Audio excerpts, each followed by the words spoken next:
النبي صلى الله عليه وسلم كان مليونير بالمناسبة.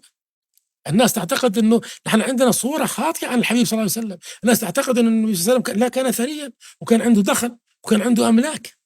في كتاب جميل جدا اسمه أموال النبي صلى الله عليه وآله وسلم، حديث هذا الكتاب رصد فيه المؤلف حقيقة أبدع، رصد فيه بقدر الاستطاعة كل أموال النبي صلى الله عليه وسلم، فاتضح أنها الأموال تتجاوز المليون.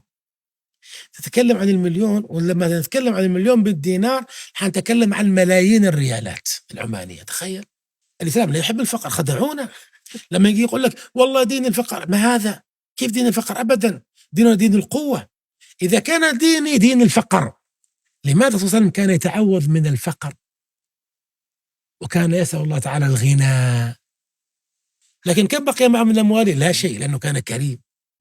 قمة سامقة لا نستطيع أن نصل إليها، لكن الهدف أن نجعلها هناك قمة أمشي قدر استطاعتي ولو خطوة. الناس تتفاجأ. نعم الإنسان كان مليونير وأصحابه كانوا مليارديرات، ما كانوا مليون، كانوا وكان بعضهم فقير، فلا الغنى أبطرهم ولا الفقر أتعسهم، كانوا متناغمين مع الحياة.